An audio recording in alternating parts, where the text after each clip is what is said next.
Hello friends, అందరు ఎలా ఉన్నారు? పుష్ప సినిమా ఓటీటీకి అయితే నిన్న రాత్రి నుండి స్ట్రీమ్ అవుతుంది. రీలోడెడ్ వర్షన్ యాడ్ చేయరు అని చెప్పి నేనైతే అనుకున్నాను. యాడ్ చేయడం కూడా జరిగిందనమాట. ఎలా ఉంది ఓటీటీలో రెస్పాన్స్ అనేటటువంటిది క్లారిటీగా క్లుప్తంగా మాట్లాడుకునేటటువంటి ప్రయత్నం చేద్దాం. ఓటీటీ రెస్పాన్స్ అని ఎందుకంటున్నా అంటే కొన్ని సినిమాలు బిగ్ స్క్రీన్ మీద థియేటర్లో భయంకరంగా ఆడేస్తాయి, కానీ కట్ చేస్తే ఓటీటీకి వచ్చిన తర్వాత మొబైల్లో చూసుకుంటా, టీవీలో చూసుకుంటా ఈ సినిమాలో ఏముందని రా ఎంత తిట్టి చేశారు అనేటటువంటి మాటలు వినపడతాయి. ఇంకొంతమంది చూస్తారనమాట, థియేటర్లో ఫ్లాప్ అంటారు, మళ్ళీ ఓటీటీకి చూశాక బాగానే ఉందిగా దీన్ని ఎందుకు ఫ్లాప్ చేశారు అనేటటువంటి వినపడుతూనే ఉంటే. ఉదాహరణకు మనం మాట్లాడుకోవాలంటే కలేజా సినిమా థియేటర్లో చూసి ప్రతి ఒక్కరు కూడా దాని మీద నెగిటివ్గా కామెంట్ చేశారనమాట. కానీ బయట అంత పెద్ద హిట్ అయింది అనేటటువంటిది మన అందరికీ తెలుసు. ఆ తర్వాత మళ్ళీ మహేష్ బాబు గారు వన్ నేను ఒక్కనే సేమ్ థియేటర్లో చూశారు, చెత్త సినిమా అన్నారు. మళ్ళీ తర్వాత సూపర్ ఉందిగా భయ్యా దీన్ని ఎందుకు ఫ్లాప్ చేశారు, audience failed here. Audience cinema కూడా అదే కేటగిరీలోకి వస్తుంది. కాబట్టి మరి పుష్ప సినిమా ఏం నడుస్తుంది అనేటటువంటిది మాట్లాడుకోవాలి. ఏంది బ్రో, మరి థియేటర్లో ఫ్లాప్ అయ్యి ఓటీటీలో టీవీలో హిట్ అయినటువంటి సినిమాలు ఉన్నాయి కదా, మరి థియేటర్లో హిట్ అయ్యి ఓటీటీలో ఫ్లాప్ అయినటువంటి సినిమాల్లో బాగుంటా ఉన్నాయి. హనుమాన్ మూవీ ఫ్లాప్ కాదులే, కానీ సినిమా థియేటర్లో భయంకరంగా ఆడింది. ఆల్మోస్ట్ పెట్టింది 20-30 కోట్లు, కానీ 450 కోట్లు వసూలు చూపించింది. నిజంగా దమ్మున్నటువంటి సినిమానే నేను కాదన్నా. కానీ ఓటీటీకి వచ్చాక చాలామంది నెగిటివ్ కామెంట్ చేయడం మొదలుపెట్టారు. ఏముందని ఈ సినిమాని ఎంత చేశారు, ఆ లాస్ట్ 20 నిమిషాలు తీసేస్తే నథింగ్ కదా సినిమా అని చెప్పి చాలామంది కామెంట్ ఇచ్చేశారనమాట. ఓన్లీ హనుమంతుల వారి ఎంట్రీ ఒక్కటే బాగుంది, అది తప్ప సినిమాలో అంత పసలేదని చెప్పి కూడా చాలామంది మాట్లాడినటువంటి మాట. ఇది దేవరా కింద కూడా వస్తుంది అనమాట. దేవరాని కూడా అదే అన్నారు, వితౌట్ అనిరుద్ధ్ నథింగ్ అనే అన్నారు. ఇంకొన్ని సినిమాలు అయితే ఉన్నాయి ఈ విధంగా థియేటర్లో భయంకరంగా హిట్ అయ్యి ఓటీటీలో ఫట్ అయినటువంటి సినిమాలు, ఓటీటీలో ఆడి థియేటర్లో ఫట్ అయినటువంటి సినిమాలు ఉన్నాయి. మరి పుష్ప ఏ కేటగిరీలో వస్తుంది, పుష్ప ఓటీటీలో ఊచకోతకు వస్తుందా లేకపోతే ఇదేందా అనేటటువంటిది క్లారిటీగా క్లుప్తంగా మాట్లాడుకునేటటువంటి ప్రయత్నం చేద్దాం. మొత్తం 3 గంటల 44 నిమిషాలు అంటే 175 నిమిషాల సినిమాని అయితే మనం ఓటీటీలో చూసేయచ్చు. అందరూ ఏమని కామెంట్ చేస్తున్నారంటే వైల్డ్ ఫైర్ అంటున్నారు, రప్ప అంటున్నారు, తగ్గేదేలే అంటున్నారు. ఇదంతా అనేది ఎవరు అనుకున్నారు, మొత్తం నార్త్ వాళ్ళే అనమాట. భయంకరమైనటువంటి హైప్ ఇస్తున్నారు. బాబా నిజంగా నార్త్ వాళ్ళకి ఇప్పుడు సినిమాలు ఉన్నాయి, నార్త్ వాళ్ళకి చాలా సినిమాలు రిలీజ్ అయినవి ఉన్నాయి. వాళ్ళ దగ్గర హిట్ కాక వాళ్ళు సతమతం అవుతుంటే మన తెలుగుడి సినిమా చూసి ఆ నెట్ఫ్లిక్స్ని ట్యాగ్ చేస్తూ వాళ్ళు ఇస్తున్నటువంటి ట్వీట్లు, వాళ్ళు పెడుతున్నటువంటి కామెంట్లు చూస్తుంటే నిజంగా దిల్ఖుష్ అయితే అనిపిస్తుంది. మరి తెలుగు ఆడియన్స్ ఏమనుకుంటున్నారు, సినిమా ఓటీటీలో ఉండదా? ఎగ్జాంపుల్ చెప్తాను నేను. సలార్ సినిమా ఫస్ట్ టైం చూస్తున్నప్పుడు ఈవిడికి అర్థం కాదు, అది నిజంగా అర్థం కాదు. శౌర్యాంగ్ అంటాడో, మన్నార్ అంటాడో, రాజాంగ్ అంటాడో, ఏం ప్లాన్ చేసిండు, అసలు ఆ బీజిఎం ఏది, ఆ సాంగ్ ఏది, ఆ కేజీఎఫ్ లాగా సినిమా లేదే అని చెప్పి ప్రతి ఒక్కరు కామెంట్ చేశారు. మీరు నమ్ముతారో నమ్మరు, కేజీఎఫ్ సినిమా ఓటీటీలో ఎంత హిట్ అయింది అనేటటువంటి తెలియదులే, కానీ సలార్ సినిమా భయంకరంగా హిట్ అయింది ఓటీటీలో. ఇస్ ఎ డ్రగ్ అంటారు, మార్కెట్లో కొన్ని డ్రగ్స్ ఉంటాయి అంటారుగా, అదే రకంగా సలార్ సినిమా కూడా ఒక డ్రగ్ లాగా అని చెప్తున్నారు. మరి పుష్పకి అంత ఉందా అనేటటువంటి డౌట్ రావచ్చు, దాని గురించి కూడా మాట్లాడతాం. ఏంటంటే మొట్టమొదట నెట్ఫ్లిక్స్ చూసుకున్నట్లయితే 275 కోట్లు పెట్టి కొనుక్కోవడం జరిగింది. పెట్టింది 500 కోట్లు, 270 కోట్లకి అయితే కొనేసింది కూడా నెట్ఫ్లిక్స్. మామూలు విషయం కాదు. అప్పుడు అమెజాన్ వాళ్ళు 250 ఇస్తామన్నారు, ఏమంటే మన నెట్ఫ్లిక్స్ వాళ్ళు 275 ఇస్తామనంటే వాళ్ళకైతే మూవీ మేకర్స్ అమ్మేయడం జరిగింది. చూడండి ఇప్పుడు అకార్డింగ్ టు గూగుల్ సర్వే ప్రకారం, ఈ ట్రేడ్ వర్గాల అంచనాల ప్రకారం సినిమా ఇప్పటిదాకా 1200 కోట్ల ప్లస్ నెట్ కలెక్షన్స్ అయితే వసూలు చేసింది. తెలుసు కదా, నెట్ వేరు గ్రాస్ వేరు, ఇవన్నీ వేరు అనేటటువంటిది మీకు తెలుసు కదా. నెట్ కలెక్షన్స్ షేర్ వచ్చేసి కొద్దిగా తక్కువ ఉంది అని చెప్పి క్లారిటీగా అర్థమవుతుంది. అంటే 1200 కోట్ల నెట్ కలెక్షన్స్ ప్లస్ 275 ఓటీటీ ఇది నెట్ఫ్లిక్స్ కమ్ముకుంది. మొత్తం మీద సినిమా చూసుకున్నట్లయితే 1475 కోట్లు, రౌండ్ ఫిగర్ వేసుకుంటే 1500 కోట్లు అయితే సినిమా సంపాదించి చూపించింది. అంటే 500 కోట్లు అయితే వాళ్ళు పెట్టుబడి అయితే పెట్టారు. 500 కోట్లు పెట్టారు, ఇంకా తక్కువ పెట్టారు మనకు తెలియదు. 500 కోట్లకే 1000 కోట్లు లాభం చేసి చూపించిండు. అది పుష్పరాజ్ అంటే. ఇది రీసెంట్గా వచ్చినటువంటి చాలా సినిమాల కన్నా ఎక్కువ అని చెప్పి గుర్తుపెట్టుకోండి. కాబట్టి ఇక మీరన్నా నేనన్నా కానీ సినిమా అయితే లాభాల్లోనే ఉంది. సినిమా వల్ల ప్రొడ్యూసర్స్కి అయితే బొక్కబడలేదు. చాలామంది ప్రొడ్యూసర్స్ హుసేన్ సాగర్లో కూడా ఇవన్నీ మనం విన్నాం అనమాట. కానీ ఈ మైత్రి మూవీ మేకర్స్కి అయితే మంచి దిల్ఖుషే ఉంది. ఐటీ రైట్స్ అయితే జరిగాయంటే అర్థం చేసుకోండి. బాహుబలి అప్పుడు ఐటీ రైట్స్ జరిగాయి, ఏది ఆ మూవీ టీం మీద. ఆ తర్వాత ఇప్పుడు మళ్ళీ ఐటీ రైట్స్ జరగడం జరిగిందంటే సినిమా మీద మంచి వసూలు అయితే సాధించిందని చెప్పి క్లారిటీగా అర్థమవుతుంది.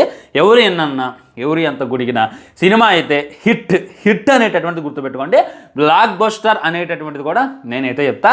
ఇక దంగల్ని బ్రేక్ చేసింది అప్పుడు, బాహుబలిని బ్రేక్ చేసింది అప్పుడు అంటే వాటి గురించి ఇప్పుడు డిస్కషన్ అవసరం లేదు. నమ్మే వాళ్ళు నమ్ముతారు, నమ్మని వాళ్ళు నమ్మరు, అది వాళ్ళ ఇష్టం ఫ్రెండ్స్. దీని నుంచి అయితే మన డిస్కషన్ అవసరం లేదు.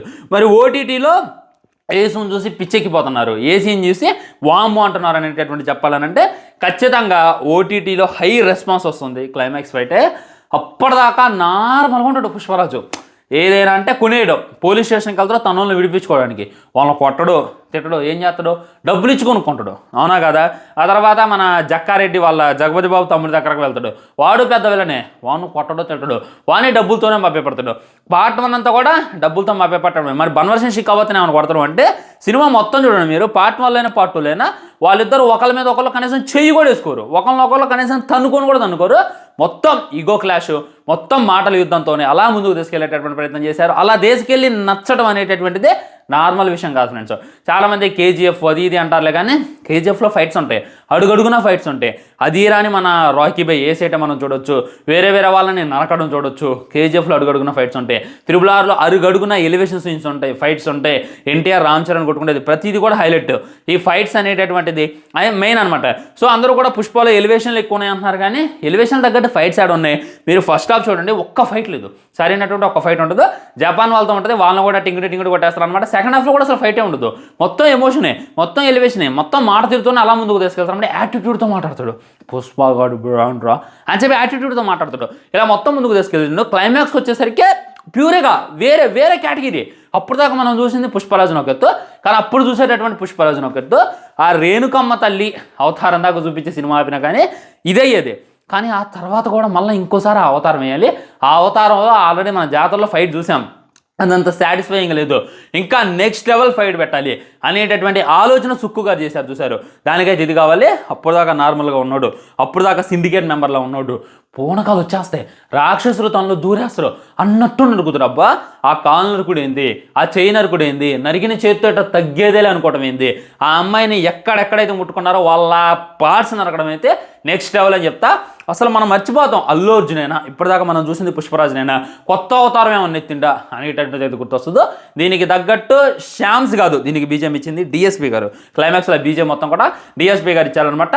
సుకుమార్ టేకింగ్, సుకుమార్ గారి కెమెరా యాంగిల్స్, అల్లు అర్జున్ అన్న యాక్షన్, యాక్టింగ్ మొత్తం కూడా ఇదనమాట. అక్కడ ఉన్న అసలు బోయపాటి సీన్ కూడా మనకి రాబ్బా, నిజంగా చెప్తానా, బోయపాటి సీన్ సినిమాలోనే ఇంత క్రూయాలిటీ ఉంటుంది, ఎంత ఎలివేషన్లో ఉంటాయి, కానీ ఇక్కడ టూ మచ్ ఉంటుంది. నరికేటటువంటి విధానం చూసి ఒకడు చూసి వాడు గొంతు తెంపుకుంటాడు, ఉత్సబడిందనమాట.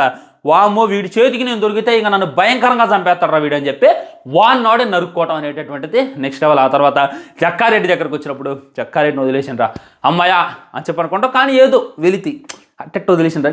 కానీ వాడిని చంపుతుడు భయ మామూలు చంపడు, సోలం పెట్టి ఎట తిప్పి నెత్తిమే పెట్టుకొని మళ్ళీ కసి తీరక సోలం కడుపులో దిగిన తర్వాత ఇట కొట్టడం, కింద పోవటం, మళ్ళీ నించొని ఇట్ట అంటాం సోలం పట్టుకొని. అసలు థాట్స్ వచ్చాయి చూసారు సుక్కు గారికి, వేరే లెవెల్. నేనైతే ఫిదా అయిపోయాను, అక్కడే ఫిదా అయిపోయినా. కొట్టేసిందిరా సినిమా 2,000 కోట్లు అనుకున్నట్టే కొట్టిందా లేదా. సో ఈ సీన్స్ గురించే ఎక్కువ డిస్కషన్స్ అయితే నడుస్తున్నారు. ఏం తల్లి, ఆ ఒక్కరోజు నువ్వు ఆ కంప్యూటర్ క్లాస్కి వెళ్ళకుండా ఉన్నట్టయితే పుష్పరాజు నార్మల్గా ఉండేవాడు కదా, అనవసరంగా వాళ్ళు ఉన్నటువంటి రాక్షసుని బయటకు తీసుకొచ్చిన కానీ చెప్పి ప్రతి ఒక్కరు కామెంట్ చేస్తున్నారు. నిజంగా రప్ప అని పుష్పరాజు అంటాం కాదు, దాన్ని చేసి చూపించింది అనమాట. అంతకుముందే జక్కారెడ్డిగా అందరికీ వార్నింగ్ ఇస్తాడు, ఇంత గీత పడ్డా ఇక ఏటమ్మ తలకన్నా రిన్నర్ నరుకుతా అని చెప్తున్నా అనమాట. అది చెప్పి చేసి చూపించాడు, మనకు కూడా అనిపించాలి ఇదేంది చెప్పినట్టు లేదే అనేటటువంటి కాకుండా వేరే లెవెల్ అనిపించింది. థియేటర్లో చూస్తున్నప్పుడు ఏ విధమైనటువంటి ఫీలింగ్ కలిగిందో ఈ మొబైల్లో చూస్తున్నా కానీ అదే రకమైనటువంటి ఫీలింగ్ రెట్టింపు కలుగుతుంది ఫ్రెండ్స్, దాంట్లో డౌట్ లేదు. నాకు కొన్ని సీన్స్ ఉంటాయి అనమాట క్లైమాక్స్లో. కల్కి అనేటటువంటిది నా ఫస్ట్ ప్రయారిటీ, ఎందుకంటే కల్కి లాస్ట్ 15 నిమిషాలు అస్టానిష్ అయిపోతాం, మనం ఫిదా అయిపోతాం, ఇదేందిరా అని చెప్పి ఇదైపోతాం, గురైపోతాం. ఆ కల్కి తర్వాత మళ్ళీ దీనికైతే నేను ఇదైపోయినా ఇదేంద్రా అని అనిపించింది. ఎలా తీయాలి వైలెంట్ సీన్లు అంటే ప్రెగ్నెంట్ అమ్మాయిల బేబీని బయట తీయటం, చిన్నపిల్లగాలని సిలిండర్తో కొట్టేయటం, ఇది కాదు వైలెన్స్ అంటే. తెలుసు కదా నేను ఏ సినిమా గురించి మాట్లాడినా, ఎలా ఉండాలి వైలెన్స్ అంటే. ఫ్యామిలీ చూసినా కానీ బా అనేటట్టు ఉండాలి, అంతేగాని జోళ్ళక వాంతులు చేసుకుని థియేటర్ నుండి బయటకు వచ్చేది వైలెన్స్ సీన్ కాదని చెప్పి సుకుమార్ గారు ఒక మార్కు చెప్పిండు. మీకే తెలుసు ఏ సినిమా బ్లాక్ బస్టర్ అయింది అనేటటువంటిది. ఇది ఫ్రెండ్స్, క్లారిటీగా మాట్లాడుకోవాలంటే ఓటీటీలో కూడా రప్ప అనేటటువంటిది నడుస్తుంది. ఇంకో 4-5 రోజులు అయిన తర్వాత అదొక డ్రగ్లా ఎక్కిద్దా, చూసే కొద్ది చూడబుద్దిద్దా అనేటటువంటి దాని గురించి డీప్గా డిస్కషన్ చేసుకుందాం. ఉంటాం మరి బాయ్. ఓటీటీకి వచ్చేసిందిగా మరి మైక్రో డీటెయిల్స్ అంటే చేద్దాం, కొద్దిగా టైం పట్టింది నాకు. ఈ సండే కల్లా ఆ వీడియో అప్లోడ్ చేసేటటువంటి ప్రయత్నం చేస్తాను. ఉంటా బాయ్. ఛానల్ సబ్స్క్రైబ్ చేయండి, వీడియో లైక్ చేయండి, వీళ్ళని షేర్ చేయండి. ఇవన్నీ మాత్రం జై హింద్.